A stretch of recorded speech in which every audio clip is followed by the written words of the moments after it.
అందరికీ ఉచిత ఆరోగ్య బీమా అమలుకు చర్యలు. యూనివర్సల్ హెల్త్ పాలసీలో కమిటీ ప్రతిపాదనకు ప్రభుత్వం ఆమోదం.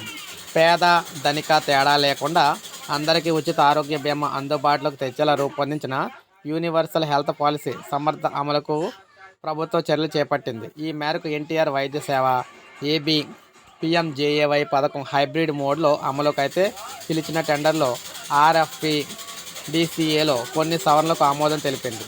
ప్రీ బిడ్ సమావేశాల ద్వారా చిన్న సవరణలకు టెండర్ల కమిటీకి అనుమతి ఇచ్చిన ప్రభుత్వం ఆయా ప్రతిపాదనను ఆమోదించింది. ఈ మేరకు వైద్యారోగ్య కుటుంబ సంక్షేమ శాఖ కార్యదర్శి సౌరభ్ గౌర్ ఉత్తర్వులు జారీ చేశారు. ఏటా 5 లక్షల వరకు ఆదాయం ఉన్న పేద వర్గాలకు చెందిన కుటుంబాలకు 2.5 లక్షల వరకు ఇన్సూరెన్స్ మోడ్లో, అంతకంటే ఎక్కువ అవసరమైతే 25 లక్షల వరకు ఎన్టీఆర్ వైద్య సేవ ట్రస్ట్ ద్వారా ఉచిత వైద్య సేవలు అందిస్తామని ప్రభుత్వం ప్రకటించింది.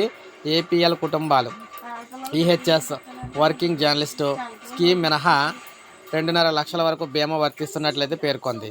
ఈ మేరకు బీమా కంపెనీలకు సెప్టెంబర్ 9 ప్రభుత్వం టెండర్లు ఆహ్వానించింది. టెండర్ నిబంధనల మార్పులతో తాజా ఉత్తర్వులు అయితే జారీ అయ్యాయి. రాష్ట్రంలో ఈహెచ్ఎస్ వర్కింగ్ జర్నలిస్ట్ స్కీమ్ మినహా మిగిలిన అన్ని కుటుంబాలు కూడా యూనివర్సల్ హెల్త్ పాలసీ పరిధిలోకి అయితే వస్తాయి. పీఎంజేవై ఎన్టీఆర్ వైద్య సేవ లబ్ధిదారుల కుటుంబాల్లోని సభ్యులు ఈ పథకం పొందడానికి అర్హులు. ఏడాది పొడవునా కూడా ఆసుపత్రులను నమోదుకు దరఖాస్తు స్వీకరిస్తారు. ఏడాదికి 2 సార్లు జాబితాలో నమోదు ప్రక్రియ అయితే జరుగుతుంది. బీమా కంపెనీలు పన్నులు మినహాయించి ప్రీమియం ధర చెల్లించవచ్చు. క్లెయిమ్ రేషియో 120% దాటితే ప్రీమియం ఇచ్చిన అదనపు ఖర్చులో 50% ట్రస్టు, 50% బీమా కంపెనీ భరిస్తాయి. ప్రభుత్వ ఆసుపత్రులకు ప్రత్యేకంగా కేటాయించిన 541 వ్యాధులను సంబంధించిన సేవలకు మొదట బీమా కంపెనీ భరిస్తుంది. బిల్లులు పరిశీలించి ట్రస్ట్ సొమ్ము చెల్లిస్తుంది.